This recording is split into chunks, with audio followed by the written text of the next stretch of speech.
I love the fact that you have fire and heat and violence. I mean, really, it's organized, educated violence, and on the tail end is something beautiful. That to me is awesome. So it's a duality, it's a contrast, and I think that's something I love about metal, because the process is violent and difficult and hot, and the product at the end is cold and beautiful and often elegant and organic. It's something that's brutal like a hammer stroke and seems inefficient, and yet you'll have a sword edge that can cut through silk. That duality is, I'm obsessed with it.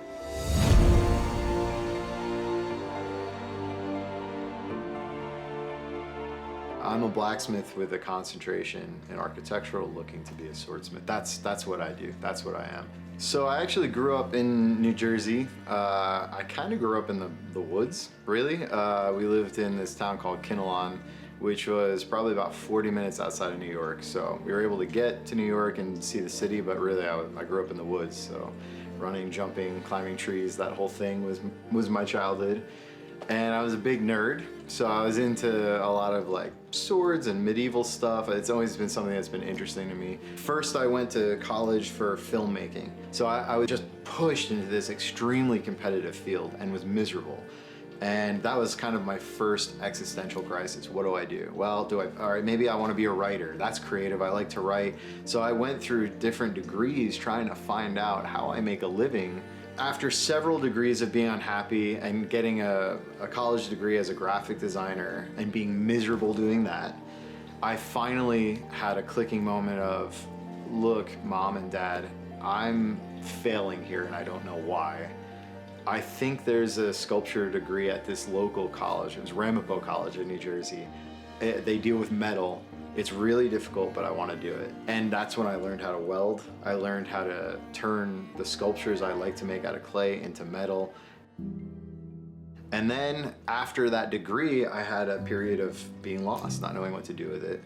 So I got a job at a pharmaceutical printing company as a manager. I was good with people. I was good as a leader. As I was doing that, I'd come home 2 or 3 times a week, drive 2 hours south after a 10-hour day, and learn from these blacksmiths in South Jersey. They're not very competent smiths in retrospect, but they taught me the basics and the foundation. And it proved to me, if after a 10-hour day, I was willing to drive 2 hours and then spend another 2 hours with these old guys in a barn, it's something that meant a lot to me. And I just got better and better on my own until I bullshitted my way into this really big company, Les Métalliers Chapenois, French company.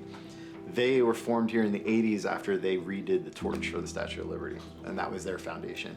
And I had gone in and said I was a master welder, which I definitely was not. I was a damn good MIG welder, but that was it. So if any welder who knows me now heard me say that then, they'd kill me. But I had an opportunity and I said, I'm never gonna get this. Let me show them how hard I can work, and hopefully that will allow them to accept me, because I know that these guys who work here have forgotten more than I'll ever know. That's how deep their knowledge of the craft is. Every project that was too much for me, which was every project, because I've never done it. I've never done it ever. So they'd be like, okay, you can do this, right? The answer is, no, I can't do this. The reality is I'm gonna try though, and I'm gonna fail at this part, and I'm gonna screw up that part, and as long as you tolerate me and understand I'm trying, we're good, and they did. So I owe a lot to that company, because they saw me grow at their expense. In the beginning, it was a lot. The adversity internally was overwhelming and extreme.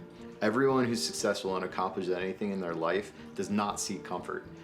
In whatever it is you do and are passionate about, whether it's a job or a hobby, you have to put yourself in very uncomfortable circumstances to get better at what you do. And with that comes self-doubt, comes failure, comes injury sometimes. Like, it's all part of it. With every project I stumbled on and had difficulty with and things like that, it was a little bit of proof of like, no, I can do this.